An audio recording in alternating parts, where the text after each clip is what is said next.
Hi guys, welcome back. Today I want to talk a little bit about labels and what labels do to us. Since we live in a world where sometimes we are asked to fit in according to the standards or the norms, we are labeled in a negative way when we overstep certain norms or it comes with consequences, and these labels usually impact on the development, especially for young people, and they can lead to self-fulfilling prophecies, because as young people grow up, they are trying to find their identity, their space in the world, which can be filled with judgment, right? So it's important for us to guide them. I found a really great article in regards to that. It's not easy to, especially for young people, find themselves, who they are, what their purpose is.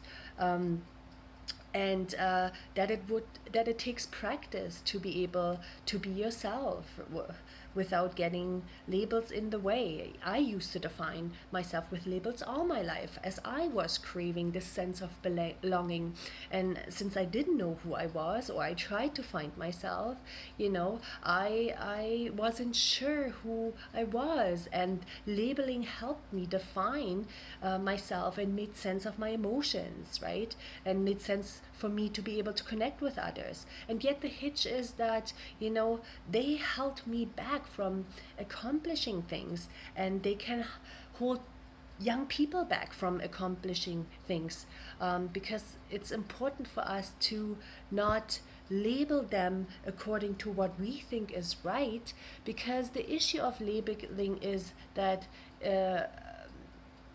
young people are starting to ask themselves, right? Do they help, those labels, or do they hinder? Often they're negatively.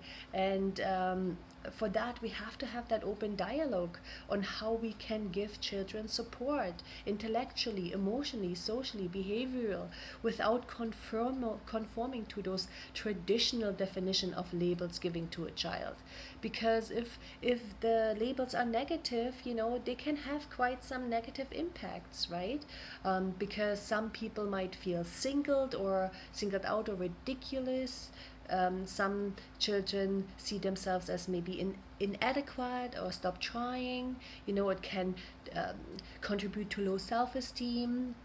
Overall success can be compromised if this label is negative, right? So it's important for us to focus on more of the strength of a child versus the weaknesses, so the uniqueness rather than the fitting in, or the wellness rather than the illness, right? Or the solutions rather than the problem, because children have an limited potential, and if we are able to show them their strength and focus on their strength, those strength will help young people grow into the person that they are meant to be, versus having labels that create negative self-fulfilling prophecies, right?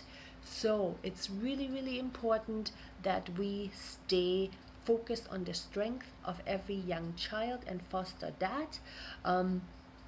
Again, for me, since I was able to focus myself more on myself, I was able to see what is important for me, and that I was hiding myself, or wanting myself esteem confirmed through certain group of peoples, right?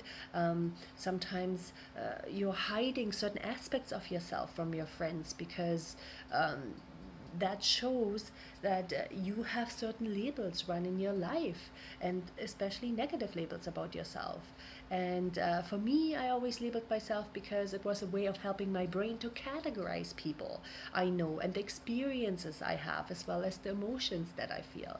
But letting go of those labels actually help you be yourself, and find your true happiness. And for me, it's nature, moments of fun, laughter, discovering the beauty of landscapes, right? And I use those events and moments to start thinking about, or as inspiration to start thinking about, how can I create something amazing in my life? I would love to create that youth adventure company, and I am starting to think about what can I do, what are the first steps so that I can experience these beautiful moments, connecting with others, playful experience, traveling with purpose, public events that are important for me to be able to connect with people. I hope this kind of helped, that it's important for us to not label children according to their weaknesses, but to focus on their strength. Um, Next time, we will talk again about more empowering tools. Until then, I wish you a wonderful day. Please stay safe, take good care of yourself, stay healthy, lots of love. Bye bye.